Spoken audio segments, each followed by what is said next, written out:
Mohanavani Telugu podcast వింటున్న శ్రోతలందరికీ హృదయపూర్వక ధన్యవాదాలు. ముందుగా అందరికీ శుభ గురువారం. ప్రతి గురువారం మనం సత్సంగ కథలు వింటున్నాం కదా. ఈరోజు కూడా సత్సంగ కథల శీర్షికన మరొక అద్భుతమైన కథను మీకు వినిపించబోతున్నాను. దేవుడు నిజంగా ఉన్నాడా? ఒకానొకప్పుడు ఒక గ్రామంలో ఒక నాస్తికుడు ఉండేవాడు. నాస్తికుడు అనగా దైవం మీద నమ్మకం లేనివాడు.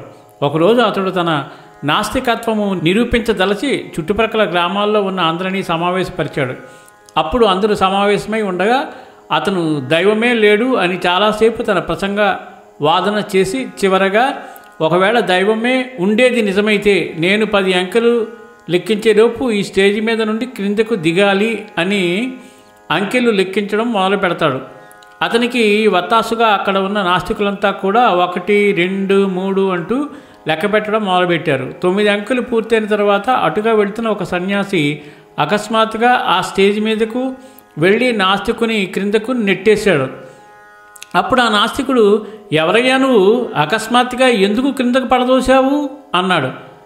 ఆ సన్యాసి ఒక నిమిషం అసలు ఇక్కడ ఏమి జరుగుతుందని ప్రశ్నించగా అంతటా నాస్తికుడు జరిగిందంతా వివరించాడు. ఆ సన్యాసి బదిలిస్తూ, నేను అరణ్యంలో తపస్సు చేసుకుంటూ ఎక్కడా స్థిరంగా నివసించకుండా ఎప్పుడూ ఒక అరణ్యం నుండి మరొక అరణ్యానికి వెళ్తూ మీ గ్రామం మీదుగా వెళ్తున్నాను. ఇక్కడికి వచ్చేసరికి ఏమి జరుగుతుందో నాకు తెలియదు. ఏదో అకస్మాత్తుగా మనసులో నెట్టివేయాలనిపించింది, నెట్టేశాను. ఇందులో నేను కావాలని ప్రమేయపూర్వకంగా అయితే ఏమీ చేయలేదు. ఇది అంతా భగవంతుని లీల, ఆయన నడిపించినదే. కాబట్టి దైవం ఉన్నారని నమ్మాలని చెప్పాడు.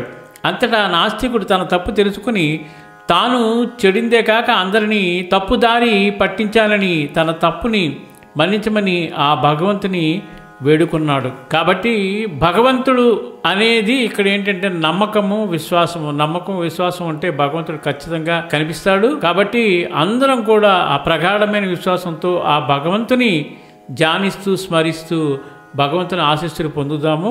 ఇంతటి అద్భుతమైన కథను మనకు అందించిన శ్రీ యలవతి శేఖరరాజు గారికి మోహనవాణి మరియు మోహనవాణి శ్రోత తరపున హృదయపూర్వక ధన్యవాదాలు తెలియజేసుకుంటూ, సర్వేజన సుఖినో భవంతు, లోకా సమస్త సుఖినో భవంతు. ధన్యవాదాలు. స్వస్తి.